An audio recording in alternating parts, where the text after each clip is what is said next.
నమస్కారం. న్యూస్ 9 టీవీకి స్వాగతం. తెలంగాణలో అసలు విద్యా వ్యవస్థ ఉందా లేక కార్పొరేట్ మాఫియా చేతుల్లో బందీ అయిందా? చదువుల తల్లి గొంతు కోసి వ్యాపార సంస్థలకు కాసుల వర్షం కురిపిస్తున్నారా? ఈరోజు అఖిల భారతీయ విద్యార్థి శాఖ రాష్ట్ర శాఖ పిలుపు మేరకు విద్యా సంస్థలు బంద్ ప్రకటించడం జరిగింది. ఏదైతే రాష్ట్రంలో ప్రభుత్వ పాఠశాలలో మౌలిక వసతులు కల్పించాలి మరియు ప్రైవేట్ పాఠశాలలో ఫీజుల దోపిడీని అరికట్టాలని డిమాండ్ చేస్తూ బంద్ ప్రకటించడం జరిగింది. ఈ బంద్కు సహకరించిన ప్రైవేట్ యాజమాన్యం మరియు ప్రభుత్వ పాఠశాల ఉపాధ్యాయులకు ప్రతి ఒక్కరికి ధన్యవాదాలు తెలుపుతున్నాం.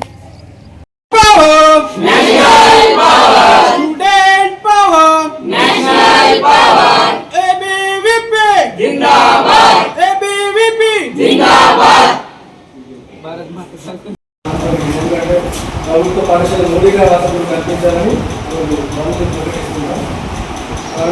సహకరించి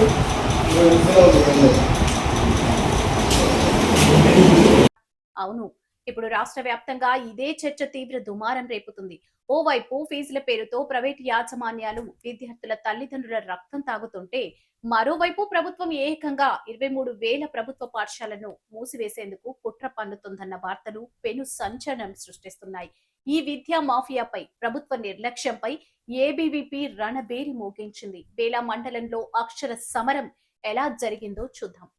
ప్రభుత్వ పాఠశాలలను కాపాడుకుందాం, ప్రైవేట్ పాఠశాలల ఆర్థిక దోపిడిని అరికడదాం. ఇది ఇప్పుడు ఏబీవీపీ ఎత్తిన నినాదం. ముఖ్యమంత్రి చేసినట్లుగా చెబుతున్న ఒకే ఒక్క ప్రకటన రాష్ట్రంలో అగ్గి రాజేసింది.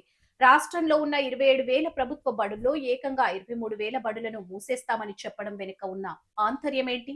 పేదలకు విద్యను దూరం చేసి కార్పొరేటర్లకు రెడ్ కార్పెట్ పరుస్తున్నారా అంటూ ఏబీవీపీ నేత మాడవార్ హరీష్ రెడ్డి ప్రభుత్వాన్ని నిలదీశారు. తక్షణమే నిర్ణయాన్ని వెనక్కి తీసుకోపోతే రాష్ట్రం అగ్నిగుండం అవుతుందని హెచ్చరించారు. ఇక ప్రైవేట్ కార్పొరేట్ స్కూళ్ల ఆగడాలకైతే అడ్డే లేకుండా పోయింది. చదువు చెప్పాల్సిన బడులు, పుస్తకాలు, యూనిఫామ్లు అమ్ముకునే షాపింగ్ మాల్స్ లా మారాయి. అసలు ప్రభుత్వానికి వీరు కప్పం కడుతున్నారా అన్న అనుమానాలు వ్యక్తమవుతున్నాయి.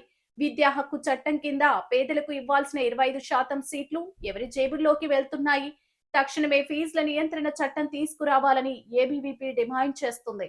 ఖాళీగా పడికల్లాడుతున్న ఎంఈఓ, డిఈఓ, టీచింగ్ పోస్టులను ఎప్పుడు భర్తీ చేస్తారు? గురుకులాల్లో నాణ్యమైన భోజనం లేక ఫుడ్ పాయిజన్ తో విద్యార్థుల ప్రాణాల మీదకు తెచ్చుకుంటుంటే పాలకులకు కనీసం చీమకుట్లైనట్లయినా లేదా? జాతీయ విద్యా విధానం బ్రేక్ఫాస్ట్ పథకం ఎందుకు కాగితాలకే పరిమితం అయ్యాయి అంటూ ఏబీవీపీ నాయకులు అజయ్, సచిన్, తరుణ్, యోగేష్, సాయిరెడ్డి, మహేష్, శివరెడ్డిల ఆధ్వర్యంలో బేలాలో జరిగిన విద్యా బంద్ ఉద్రిక్తతకు దారితీసింది.